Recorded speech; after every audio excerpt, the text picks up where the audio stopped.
lead and live in a whole new way. Raise a glass, it's cheers to money. Hello, friends, and welcome to the Less Stress, More Joy podcast.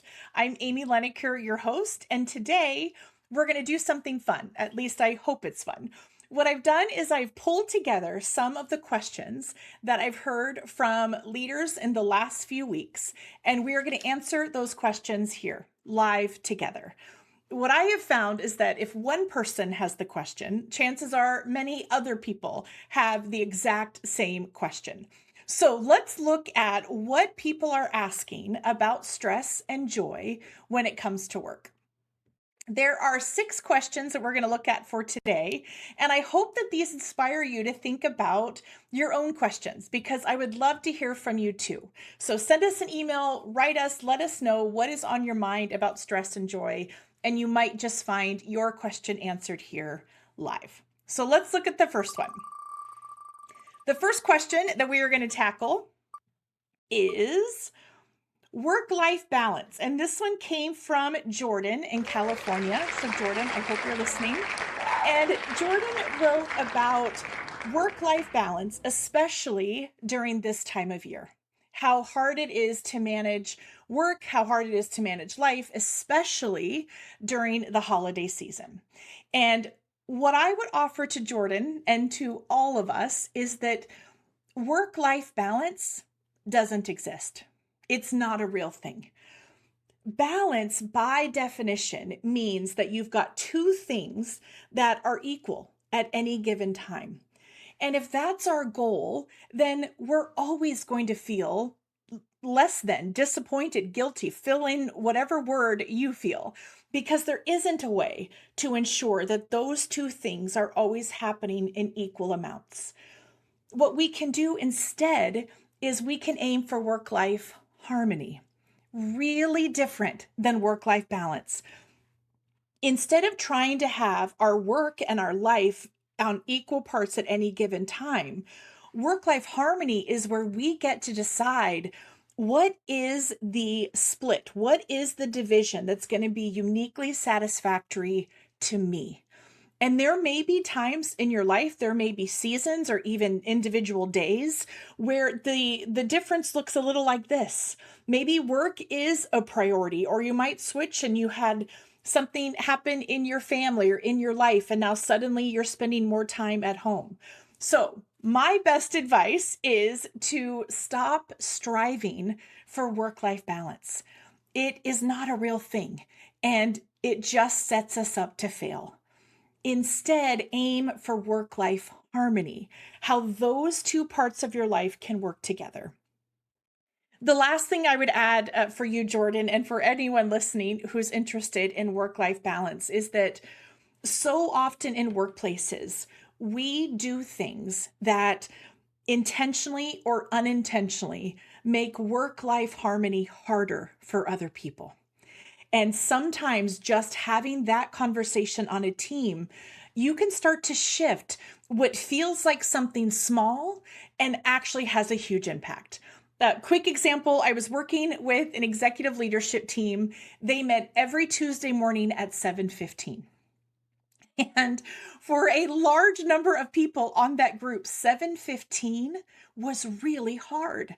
There was a single mom, her daycare wasn't even open yet at 7:15 for her to get there. Lots of challenges that the leader just didn't know about. So creating that conversation of how are we intentionally, unintentionally making work-life harmony harder for each other can actually create some really big changes. So that was from Jordan. Thank you, Jordan. You are not alone in California, Jordan. Many of us, myself included, we have work-life balance always at the top of our mind. So release it, aim for work-life harmony. All right, the next one, let's see, relationships. This came from Brian in North Carolina. Brian works in local government in North Carolina, and wrote that the relationships at work are making the tension outside the team starting to impact his own team.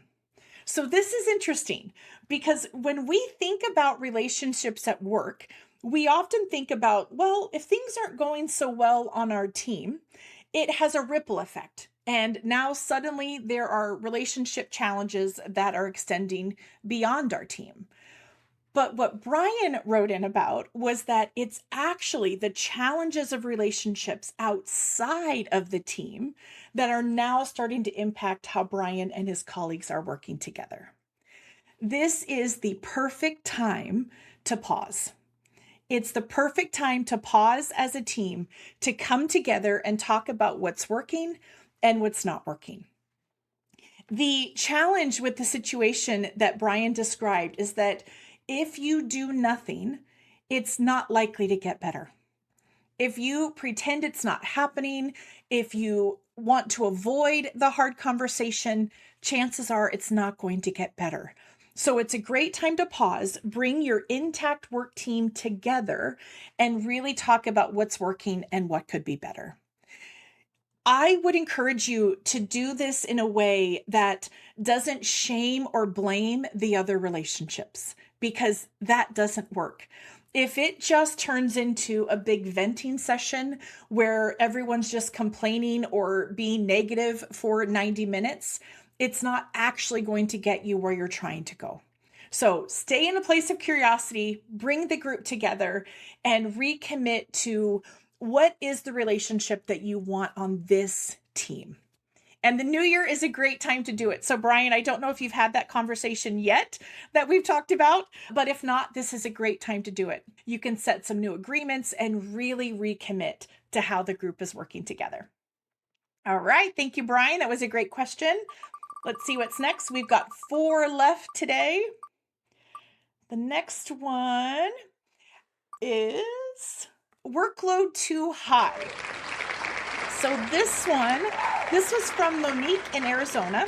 Monique wrote in from the private sector, and Monique described how she's in an office where there are multiple people doing the same role as Monique, and yet Monique's workload is significantly higher than her peers. And when I read that, my first thought to you, Monique, was that you're probably really good at your job. Because in my experience, the reward for doing good work is getting more work. And so, again, I've not been in your workplace before, but that was the guess that I made when I read what you wrote. When your workload is too high, when you don't feel like you have enough time to do your job, the challenge is that you are 70% more likely to burn out. And to me, that is a statistic that we really need to be mindful of. And so, Monique, for you, your workload is too high. You don't have time to do your job. Unfortunately, according to Gallup, that will make you 70% more likely to burn out. What you'll want to do is looking at your workload, looking at the workload of your peers. Where are the similarities? Where are their differences? And do you all report to the same manager? In your email, I couldn't tell. When I replied back, I asked that question because I think it matters. If all of you are reporting to the same manager, then you're going to be able to have a different kind of conversation. If you are reporting up, or if you're even working in different chains of command, it may be different based on who you're reporting to. Different managers, of course, have different ways of running their individual teams. So when workload is too high, being mindful about, are you clear on the priorities of your job? Are you clear on what's expected of you? Do you have a way to communicate when something is just not sustainable, when something is just not doable? And it doesn't have to be just saying, no, sorry, I can't help you. Or I was listening to a podcast and Amy said I didn't have to do this work. That's probably not going to be helpful. But what you can do is you can ask for some help prioritizing. You could say, I understand. I can see that this new initiative is really important to the organization. How does this line up with what's already on my plate? What would you like me to push down so that I can focus on this? So you're starting to have that different kind of conversation where you're co-creating what your priorities are. If you don't do that, then unfortunately, all of your work just gets stacked up together. And when everything's a priority, nothing is a priority. So, to Monique, that would be my advice for you, to begin to engage your manager in those conversations around what is reasonable and having them help you with some of their prioritization. And again, I don't want to scare you because that's not the point of this podcast. But when your workload is too high, when you don't feel like you have enough time to do your job, that's when you want to see a warning light. There's a flashing warning light that says, if I don't do something different, I'm setting myself up for burnout. And that is not at all where we want you to be. So hopefully that is helpful, because as we know, life is way too short to spend it in burnout. Okay. Oh, this next one. I love this one. So this dream job, this came from Melissa right here in Washington. And Melissa, we just talked a few days ago. So I hope that you've been thinking about what we talked about. Here was Melissa's question. Melissa is in her dream job, finally landed her dream job after years and years of working her way there, and is working for a boss who's really hard to work for. And in talking to Melissa, and I asked, as I always do, I said, so tell me, what have you done so far? All the things that Melissa described read like a best practice list. Everything Melissa was describing is everything I would have offered as a coach. Melissa had tried to have a difficult conversation, had gone to the boss and said, here's how this is impacting me, had said how excited Melissa was about this new job, even said to the boss, this is my dream job. This is the career I've always wanted. So she was incredibly vulnerable. She was incredibly transparent, and she provided feedback to someone who said they wanted to hear feedback. That's what Melissa shared. The boss said, I've got an open door, always share feedback with me. And yet, in that conversation, there was nothing about how her boss responded to lead Melissa to believe that the boss really wanted feedback. And so it went from an awkward, uncomfortable conversation in a relationship to now it feels even worse. The hard news that I gave to Melissa, and the hard news that I'm going to share with anyone out there who's in a similar position, if you are in your dream job and you're working for a toxic boss who doesn't listen to you, who doesn't respect you, who doesn't value you, then the question is that really your dream job? Can you have a dream job in that situation? The work itself might be a dream.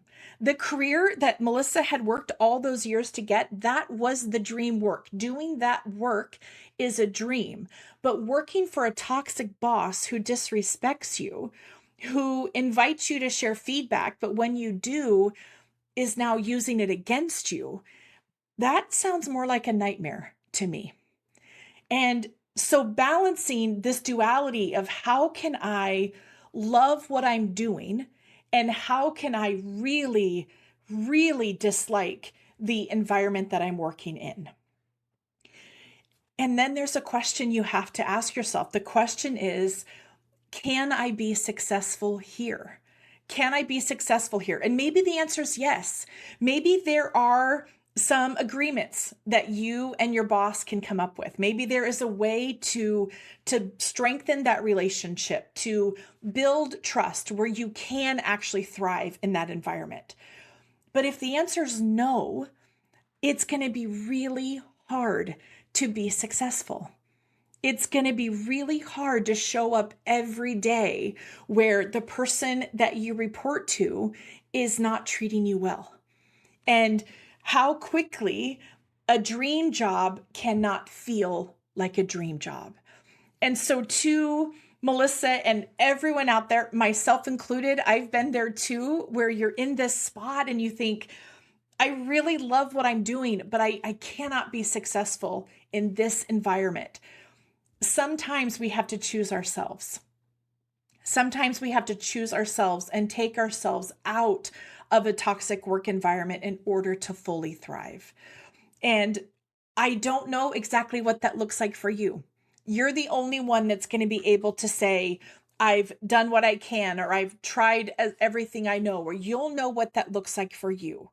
But as someone who stayed in a job longer than I should have, as someone who stayed in a job longer than I wished I would have, I would encourage you to not do that. Don't make the same mistake that I made and that so many of us have made, where we tolerate which should not be tolerated. So, Melissa, I am pulling for you. I have so much empathy for you. I get it. I get it so much, that feeling of working to get to a dream job and then the reality of it doesn't feel like a dream at all. So you are not alone. We are pulling for you, and keep me posted. Let me know what you decide to do in the new year, because I'll be tracking it. All right, we've got two left for today's podcast. And okay, asking for help. This was from Annette in Oregon. And Annette wrote in, and Annette, it was like you were inside my head. And when you wrote this, I felt like you could have been a ghostwriter for me, because it was something that I have struggled with my entire career and frankly still struggle with. So Annette's concern was being on a team where it's hard to ask for help. And the ironic thing is that on this team, according to Annette, they're told to ask for help. They're told that there's no question that's a dumb question. If you've got a question, other people have it too. And yet that doesn't quite seem to be the reality. What I would share, and this is what I tell myself, frankly, because I have a hard time asking for help, is that the research shows asking for help is really hard. It is not just you, Annette, and it's not just me. Asking for help is really hard. And there's research out of Harvard that shows we grossly underestimate how much other people want to help us. And when I ask leaders who confide in me that they have a hard time asking for help, when I ask them if they're helpful, when I ask them if they're the first ones to jump in when other people need help, 9 times out of 10, the answer is yes. And I know that's true for me, that even though it's hard for me to ask for help, I am always willing to give it. I'm the first one to jump in and be helpful. So what can we do? Well, there's a couple things we can do. The first one is to consider, what is the level of psychological safety on that team? Dr. Amy Edmondson talks about psychological safety as the ability to share our ideas, to share our opinions, to ask for help without the fear of judgment, without the fear of negative consequences. And what you were describing, Annette, is not a psychologically safe environment, because you described being afraid of asking for help. You described being worried about being made fun of for asking for help. So the first thing you can do is consider, what is the psychological safety on this team? What would make it easier? What would make it more conducive for us as a team to have helping conversations? And one thing you can do is to turn it into problem solving. And so rather than just throwing out an issue, rather than just saying, here's where I'm at, you actually co-create and do problem solving together. There's new research out of the London School of Economics. And Annette, I hope this helps you, because it really helped me. So the London School of Economics worked with a number of other universities and institutions to find out, why is asking for help successful? When is it not successful? And what they found is that sometimes asking for help at work leads to positive outcomes. It builds trust with others, your credibility rises, and it's been shown to have positive impacts on your career trajectory. They found that other ways of asking for help have the opposite effect, that trust in you goes down, your credibility takes a hit, and you have negative career trajectory outcomes. What is fascinating to me is that the difference between these two paths, it wasn't who you asked, it wasn't why you asked, it wasn't even what you asked. What they found, the key differentiator between these two paths, was how you asked. And what the London School of Economics found is that when you ask for help in a way that's about learning or growing or problem solving, then you're on this path. That takes you on the building trust, building credibility path. If you ask for help in a way that feels like you're just dumping a question on someone else, or you ask a question and then you never follow up, that's when it led toward the negative outcomes. So in your workplace, if you can start to build some of that psychological safety where asking for help is easier, and you can very thoughtfully and intentionally ask for help in the direction of how it's going to build trust, increase credibility, because you're in it together. That's what the research showed was the most successful thing in asking for help, is that you're in it together, you're solving it together. And I know that it's hard. I get it. I work with leaders every single day who struggle with this exact thing. And yet, we know that the most successful leaders know how to ask for help. Think about the most successful people you know. They don't do everything on their own. They can't. It's impossible. And if they try, they just end up burnt out and exhausted. So asking for help, it's not just a leadership skill, it's a life skill. And the more we can practice it, the more we can model it at work, that lets other people know that, yeah, this is okay. This is a place where we can ask for help. Brene Brown writes in Dare to Lead, when she and her team were researching, well, what creates high trust teams? How do we really build high trust teams and organizations? The number one behavior that managers of people managers, the number one behavior that they cited was asking for help. That when their team members asked for help, that grew enormous amounts of trust. And so it's a hurdle. Annette, I've had to struggle. I struggle all the time. I'm still right there with you. But the more we can get over that hurdle, the more we can get on the other side of asking for help, then everyone benefits. You'll benefit, and so will everyone around you. And that leaves us to the last one, which is kind of funny, that we maybe save the best or the worst for last, depending how you look at it. So toxic positivity, this came from Chris in Washington. And Chris mentioned that they have a new boss at Chris's work. Chris works in state government. And the new boss is positive, overly positive. Chris used some adjectives that I won't repeat here on the air. But this new boss came in with a wildly different personality than the previous boss. And everything is good and everything is great. And Chris and the team are feeling this immense pressure to be happy all of the time. And that's not good. And I know you know it's not good, but let's talk about why. Let's talk about the danger of toxic positivity and how that impacts our stress, our productivity, and our joy. Toxic positivity, if you're not familiar with the term, is simply when you are expected to be happy, you're expected to be positive, you're expected to show really positive emotions even when you're not feeling that way. Even if everything's falling apart behind the scenes, you're supposed to slap a smile on your face and assume that everything's okay. It doesn't work. And Chris, what you're experiencing is really, how would I say it? I think What you're experiencing, we can go one of two ways. When there's toxic positivity at the level that you're describing, one way that the team can go is they end up completely disconnected. And here's why. As humans, we are hardwired for connection. And part of how we are hardwired for connection is that we pick up on signals and body language and tone. There are so many things that we do as humans to ascertain whether or not this is a threat or whether or not this is a non-threat.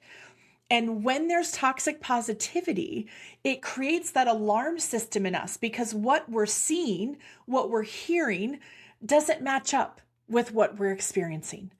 If a leader says everything's great, everything's wonderful, and it's not, it actually creates distrust in us. And over time, that distrust builds and builds to where you start to wonder, what's even real around here? Is being fake positive, is that more important than telling the truth? Is that more important than actually raising an issue of concern? I led a national study, a national research study, where we looked at toxic positivity at work and how it impacts not just the level of trust you have, but it impacts how engaged you are. It impacts how willing you are to surface problems and to talk about concerns. So toxic positivity, it's no good. And if you're experiencing it, it's worth figuring out how can you have a conversation about what is really going well on the team. Because chances are there are good things. Chris, I live here in Washington. I work in Washington. I spent over 20 years in state government in Washington. I have no doubt that there are some things on your team that are really good. I would bet on it. And there are probably some things that are challenging. We are in a really hard budget situation in Washington. There are some tough political conversations happening as we head into session in just a few months. There are so many things that could be better. And so by creating that list of actually saying, here's what's working, here's what needs to be better, it starts to pull us away from toxic positivity and it starts to move us more toward reality. There is something called the Stockdale Paradox, and this is where we'll end our episode for today. And it was named after Admiral Jim Stockdale, who was a prisoner of war for 8 years. And when he was asked, how in the world did you survive? How did you survive something unimaginable that so many other people didn't? What he described is that he always realized, he never minimized what he was going through. He absolutely recognized and fully appreciated how horrible and insufferable it was. And he never lost hope or the belief that things were going to get better. That's the paradox. Can you sit at that paradox of saying, yeah, things are difficult. We've got a tough budget. We are understaffed. We are under-resourced, or fill in the blank of all the things happening, Chris, in your organization, with the belief that, yeah, things are going to get better. The problem with what you're describing, Chris, in your workplace is that your boss is just over here. Your boss is just in the look how great things are, look how wonderful it is. And you're saying, well, yeah, but are you missing the budget? Are you asleep at the wheel that we are understaffed, that we have had vacancies for 6 months that we can't fill? And that's when trust starts to go down. So toxic positivity, if we can look at what is working, what can be better, and really take that wisdom from Admiral Stockdale about how we can hold both of those dualities at the same time. That's how we can move forward during really tough times. We were able to get through some of your questions today, and I would love to do more of them. So reach out, email us, get us through the website. We would love to feature your question here on the air. If you loved this episode, and I hope that you did, hit follow, share it with a friend, leave a quick review. It really helps people find their way here to less stress and more joy. You can also pre-order my new book, Cheers to Monday, everywhere books are sold. And if anything sparked a question, email me, amy@amyleneker.com. I read every message. I'm obsessed with them, and I would love to hear from you. See you next week. And until then, I'm cheering you on. Take care. Yeah, me too. But friend, your best life's waiting for you.